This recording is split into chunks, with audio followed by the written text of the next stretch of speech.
All right, I feel like I should be telling you guys the specials, but what we're gonna do is we're gonna bring Franco up here, and he's gonna show you how to take all the goodies in your box that we sent you and turn them into a pizza.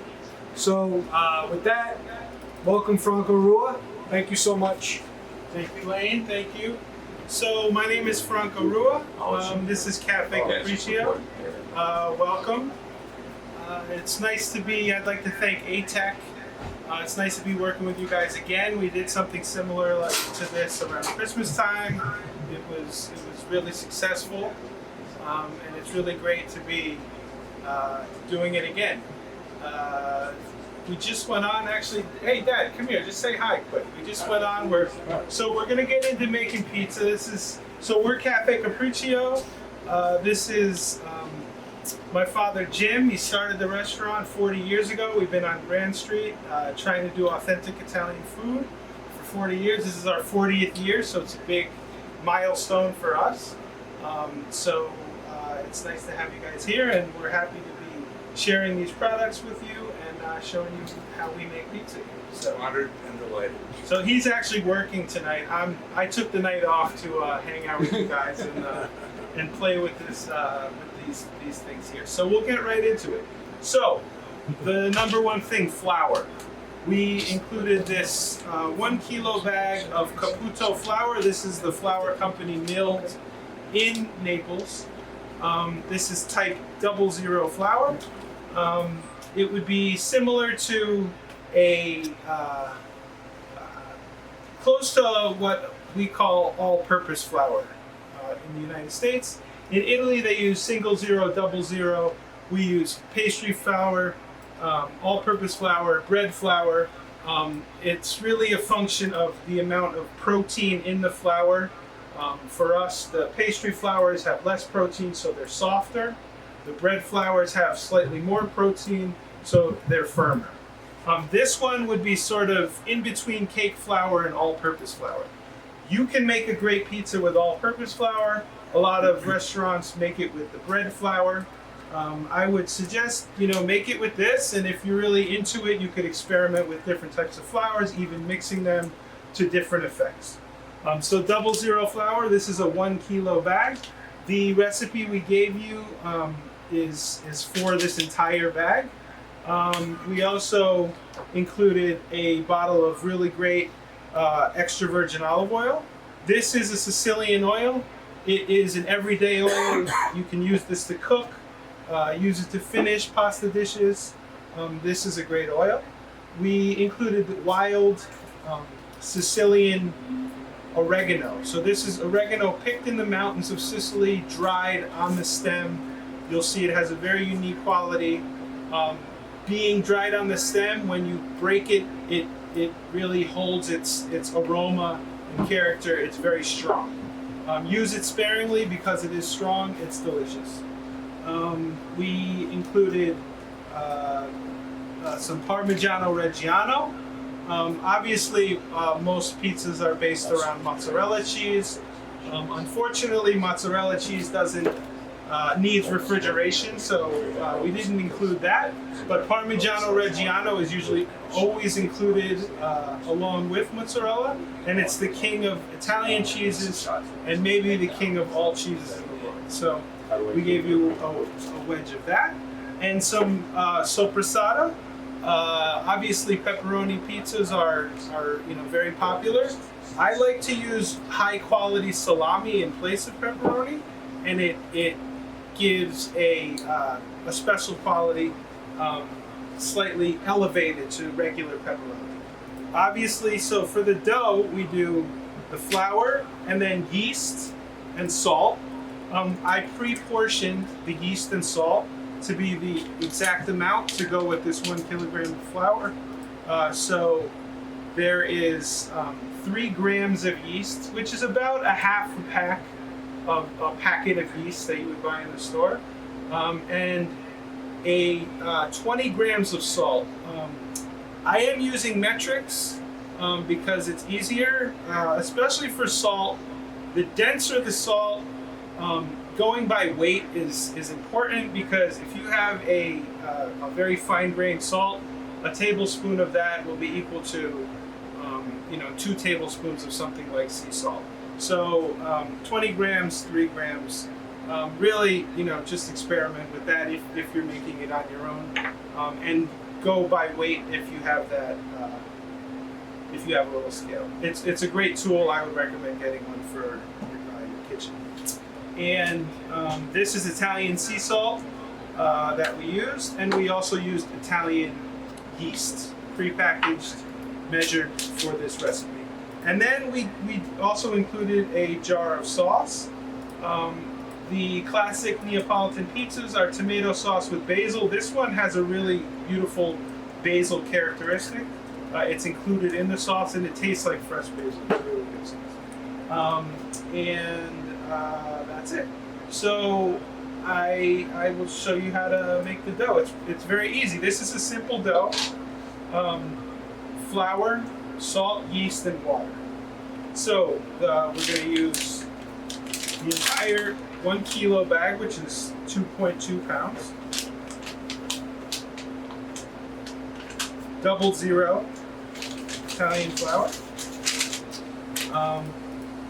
I will just add the salt and the yeast right to it. Some yeasts need to be mixed in the water and allowed to sit for a while.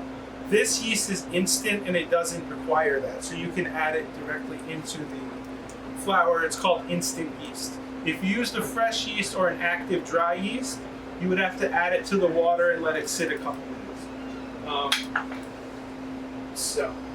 Then we have the water measured out. This is 600 milliliters of water, which is about 2.5 cups.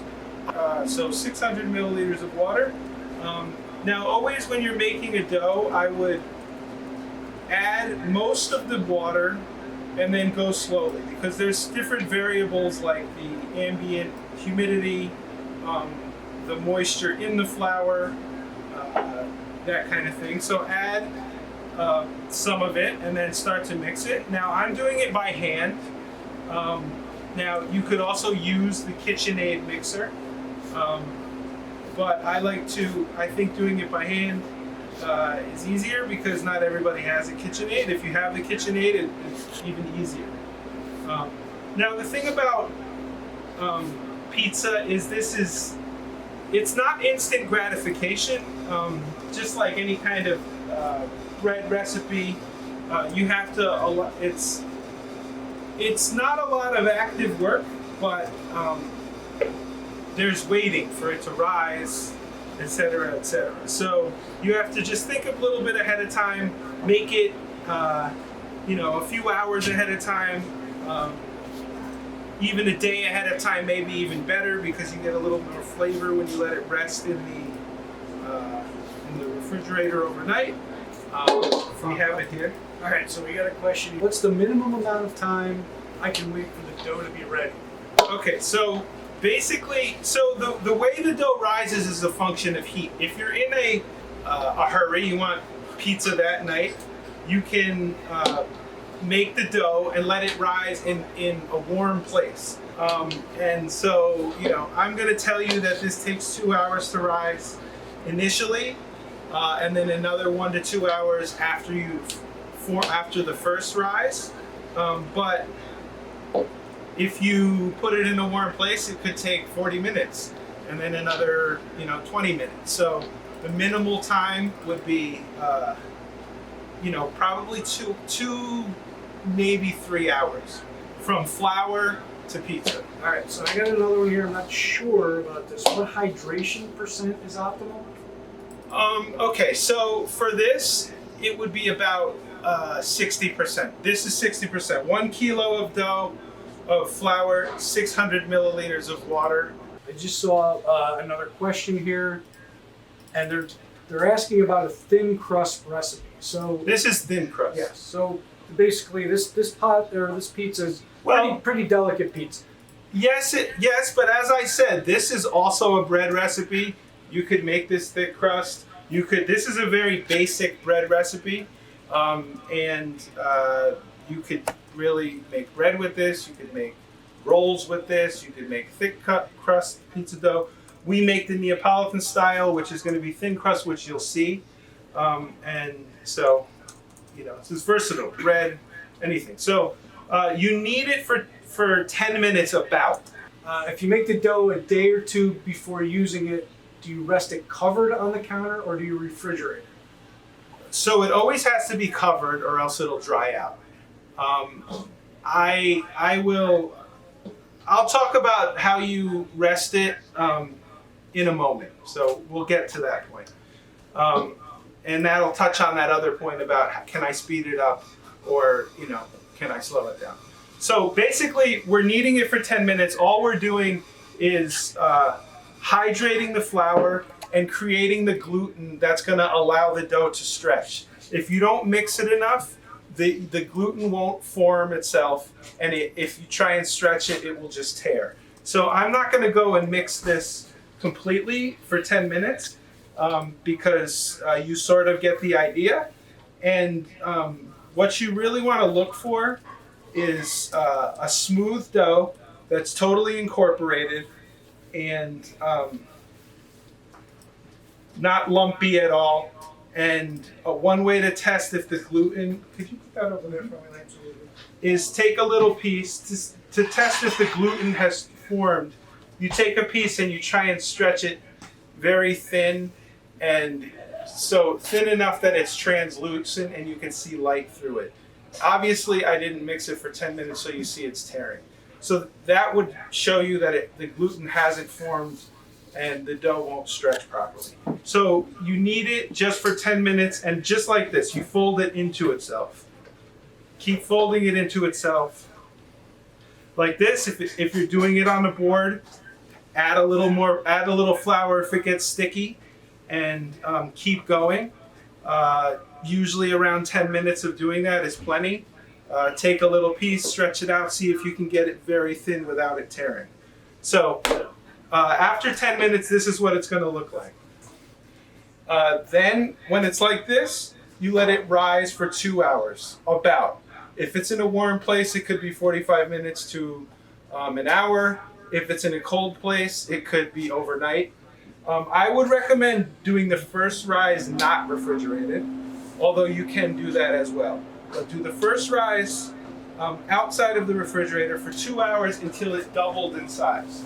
So this is what it looks like when it's done. I would put it in an oiled bowl, either spray it with pan spray, any kind of pan spray you might have. If you don't have that, you could put a little olive oil on a paper towel and wipe it. And you put it in, you can even do it directly in the bowl if that's what you're doing, or a mixing bowl. And you can see that it's doubled in size. Now I made this maybe 4 hours ago because that's the way that time worked out today. But this is doubled in size, if not more. And so that's what you're looking for. And so after 2 hours, it's doubled in size. You can go and carefully remove it from the bowl. I sprayed it with oil so it shouldn't be very sticky. Get it to loosen up. Put a tiny bit of flour down. You don't want too much flour because it will get clumpy. So work it out of the bowl slowly. And then this, we make about the traditional Neapolitan style is 10 to 12 inch pizzas, fairly thin crust, not ultra thin crust, but thin crust. And they're 9 ounces. So this particular recipe will give you pretty much 6 9-ounce portions. So after it's risen for 2 hours, divide it into 6 pieces. If you want to weigh them and make sure they're exact, you can. If not, it's pretty easy to just cut them into, what looks to be the right size portions. And then you have to form them into the dough balls. Now the technique here is similar to the original kneading process, but you want to form it into a very tight ball, like this by folding it into itself and then sealing the bottom well so that there aren't any holes there. So again, you take the dough, you fold it into itself, trying not to break the surface. Keep folding it into itself and pinch the bottom so that it's sealed. If say you didn't pinch the bottom, you know, one way is also to do it on the board like this. You can end up with a little hole here, and when it rises, that will be a weak spot in the middle of the dough that could potentially break, which isn't too much of a problem for a home cook because we don't really fidget with the pizzas very much. But for us, where we're cooking them in the wood-fired oven, it's an issue. So, form them into the dough balls, and then spray them, lightly spray or wipe with oil, and then put them on. Try and leave them with enough space. If you're gonna make it quickly, if you're gonna make this in an hour or so, you know, crowding them on the pan is not so much of an issue. But if you're gonna let them rise more, then you might want to put them on separate pans because they will double in size. So they will double depending on how much you do. So when you let it rise slowly, you get a lot more flavor out of the dough, similar to like the way that sourdoughs ferment over long periods of time, and you get that nuanced flavors from the dough. That's from allowing them to ferment slowly. If you do refrigerate it, make sure you pull it out at least an hour before you make them so that they can warm up and they're easy to stretch. All right, so one more here. So how many can the pizza kit feed? Looks like 6 pizzas. 6 pizzas. I mean, my kids split one of these sometimes. As appetizers, these, you know, will feed 2 or 3 people. Yeah, you know, 6 dinners with an appetizer, or, you know, more from that if you're sharing. These doughs here have been rising overnight, and I pulled them out an hour or so ago. And these may have been refrigerated a couple days. Even the more you keep them, the more flavor you're going to get. Now, eventually the yeast will run out of life, and then they won't work anymore. So there is a shelf life, which if you're not refrigerating it, will be a few hours. If you are, a couple days. But these should have a lot of flavor. So, and you can see how they've sort of grown a little bit. If you compare when I first molded to what it is now, and they will grow even more than that. If you remove them while they're still round, it's easier to keep them round.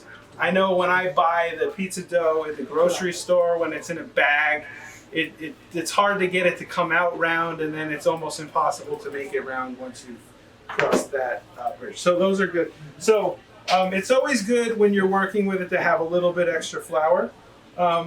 Also, maybe even people use cornmeal to put under the pizza to make it easy to slide off. The way that we make the pizza, we cook it directly on the floor of the wood-fired oven.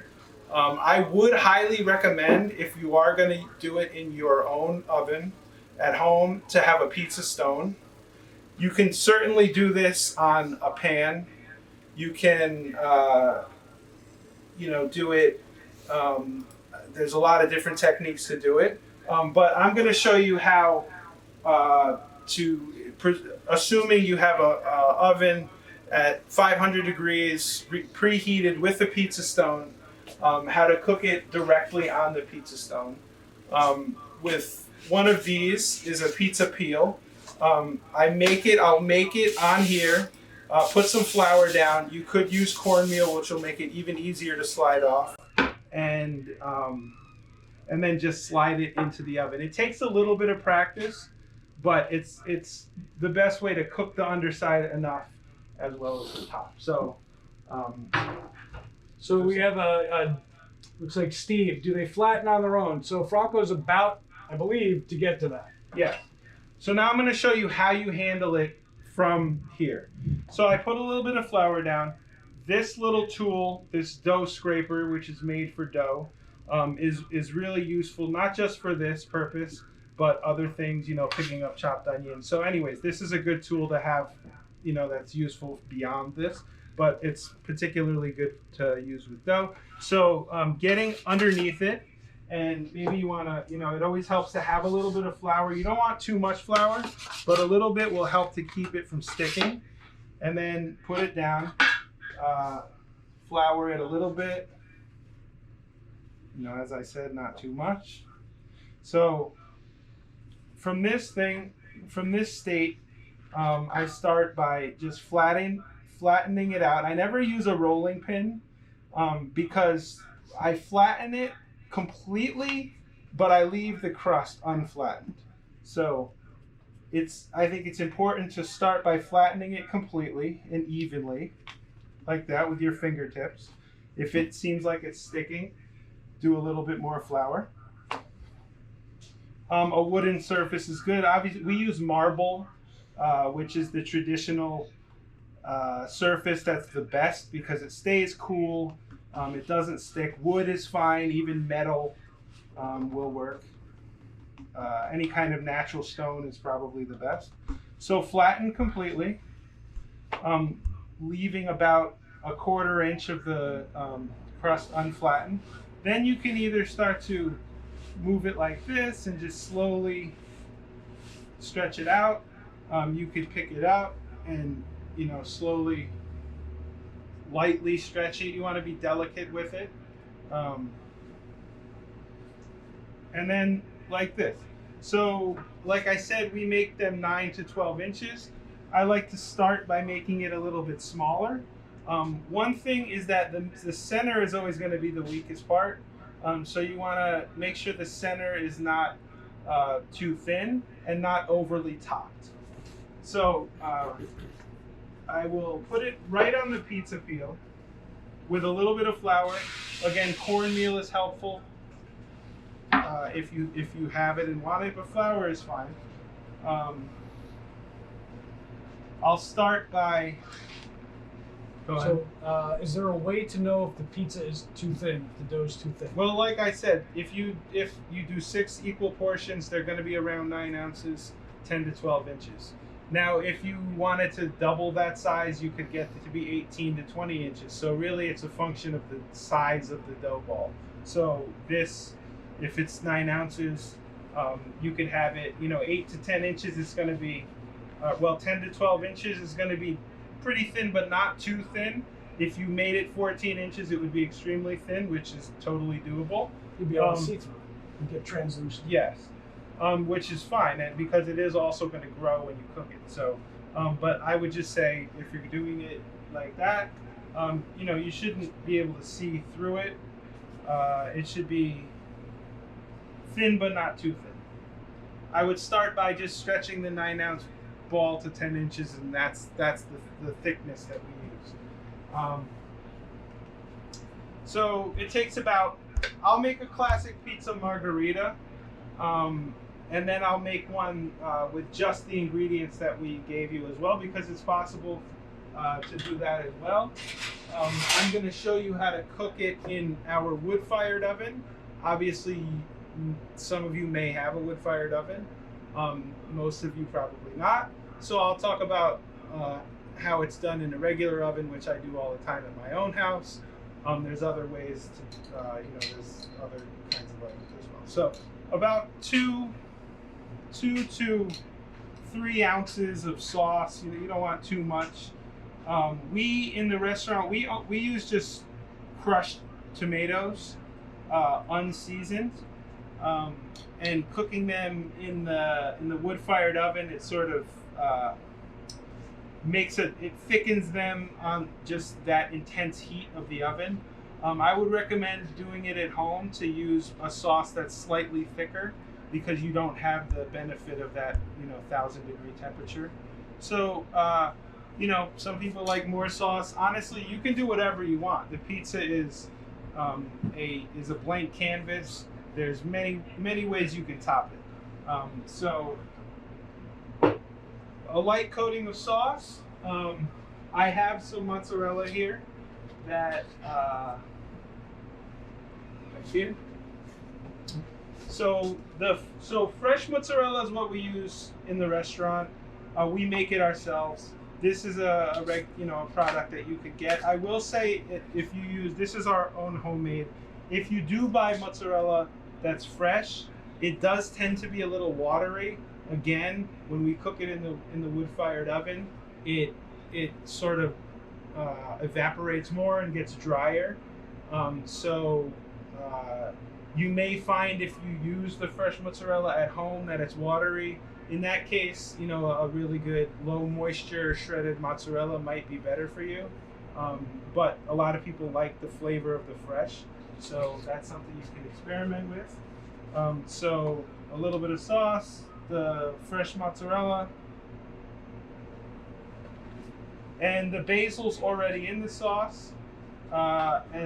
So tomato sauce, fresh mozzarella, basil, and olive oil is the classic margarita. That is usually always accompanied by a fresh shaving of the Parmesan cheese that we included. Freshly grated, it's always better, but obviously grated close to when you're using it is fine. And we'll use, so the oregano we gave you is really nice. The way that you deal with that is you just take a stem out and it crumbles. And because it's on the stem, it releases a lot of the aroma, more aroma than if you get it pre-dried. And the dried oregano, especially this, has a very characteristic flavor that in many ways is better than fresh oregano. So we'll do that even though this isn't the classic margarita.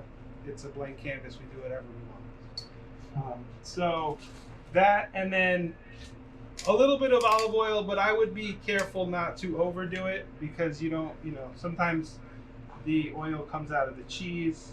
So put your finger over it and drizzle it. So that right there is one pizza. One thing you want to just make sure it's moving on the board. Again, cornmeal helps with this. I'm just going to put this aside and then I'm going to show you another pizza that is just made with the ingredients that we included, and then we'll go over to the oven and we will cook it. So again, flatten it all the way out with your fingertips, leaving the crust. Make sure that it's not sticking, but don't overdo it, a little bit at a time. Stretch it evenly, 10 to 12 inches. More if you'd like. Again, you could always put this on a pan. Then you don't have to worry about moving it around. Okay, so tomato sauce, a couple ounces. Leaving a little space on the edges for the crust.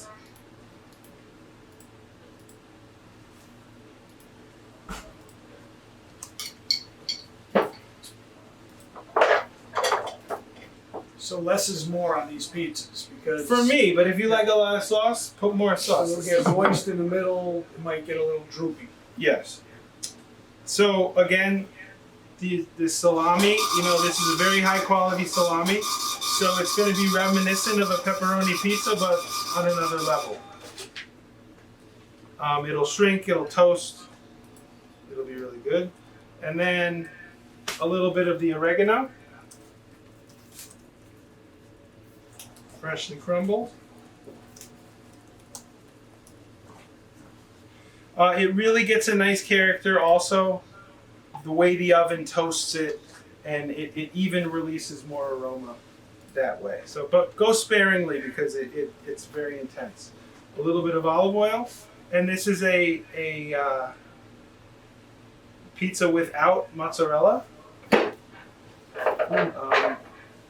wish I could tell you guys how good this smells.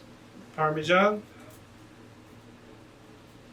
And we'll put more of this on after it comes out. Oh, and now this way I should have made it on the pizza peel. Just to show you, but here, will you take this thing? Because that's much easier to do it that way, but it's also possible to do this. I wouldn't recommend trying this. Now, another thing is if you don't have a peel and you'd like to try and do it, you can do it on the back of a pie pan or something. Flip it upside down. Obviously, you don't want it under the rim, upside down. You could put it on there, and it can, and the same thing, slide it. One thing that's important is you want to make sure it's sliding. You don't want to get to the oven and find that it's sticking, and then you go to put it in, and it sticks. So just do this. Make sure it's going good, especially if you've done one that's been sitting there for a second. Make sure it's moving, and then we'll go to the oven. Okay, so as I said, the best way to cook it at home, turn your oven up as high as you possibly can with a pizza stone inside there. If you have convection, that's even better. Give it a half an hour, 40 minutes to heat up. It's important to really get that pizza stone hot, and then just proceed just like we did. Throw it in the oven. And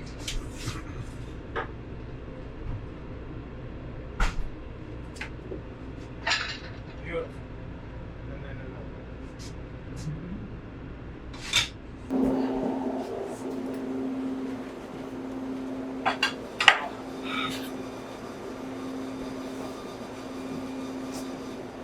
Well, they smell great, and they're not going to last very long. And we'd like to thank everyone for joining us. Most of the people that started tonight are still on, which is great. I hope you guys learned a little bit about pizza, about Café Capriccio, about ATEC, about storage, about the security fabric, a little bit of everything, right? So it's a great thing. If you're local, make sure you get down to Café Capriccio. We've been doing it for 40 years. We're the best restaurant in Albany, hands down. You should come and see us.